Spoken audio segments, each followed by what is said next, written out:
So, folks, hold on to your hats, hold on to your seats. You're about to enter true crime from a police perspective.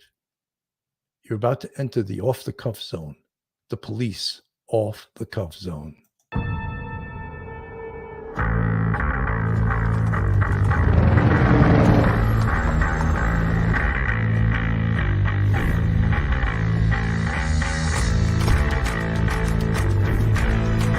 There has to be some common sense. Yes, sir. They have the car stopped at 10th and Ranch, Michael Blyther. We still don't know who pulled the trigger.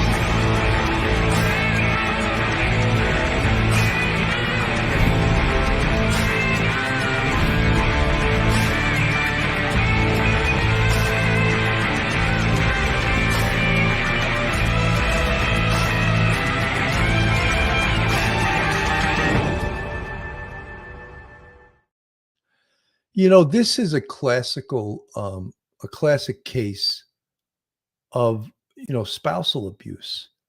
But can they prove that there is foul play here? And one of my big concerns, of course, is that this came back as a self-inflicted gunshot wound. On Monday, before her cause of death was announced, ABC reported that Mica had filed police reports against a man whose name was redacted in the reports in March, accusing him of harassing her. She had told officers that she was afraid for her life, and she had found a tracking device on her car and had her tires repeatedly deflated. After her death, Myrtle Beach Pastor Miller stunned his congregation at Solid Rock at Market Common Church in South Carolina when announced that his wife had died and her death was self-induced. He then told worshipers that he would be taking a little break and to leave the church without discussing what he had just told them. In the days since Mica's death on April 27th, her family had pushed back at her husband's explanation of it as a suicide. So there's absolutely some more investigation to do in this case. Some of the things that we should see if it is a self-inflicted gunshot wound is, first of all, the gun should be present at the scene. All right. The gun should be there. And if it was self-inflicted, it should actually be in the hand that if the person's righty, it should be in the person's right hand. If it was self-inflicted, there should be gunshot residue on the hand that showed that the gun was fired by that person. In addition, if it's a semi-automatic, because this happened inside her vehicle, there should be a spent shell, a spent cartridge on the scene. If it's a revolver, then the empty cartridge should be in the chamber that's within the cylinder of the firearm. Also, if it's in a vehicle, you might expect there to be blood spatter. That's something called, it's spelled SPATTER, and is part of bloodstain pattern analysis. They should also, as part of the evidence in this case, they should run DNA on the gun. They should see if her DNA is, and if anyone else's DNA is on that gun.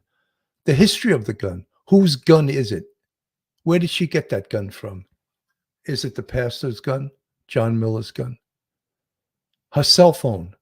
Where did it last ping? Where was it coming from when it wound up in that park? Lumberton, North Carolina. Where did her phone ping? All of these investigations always somehow come back to digital evidence. It's Crafty Chris.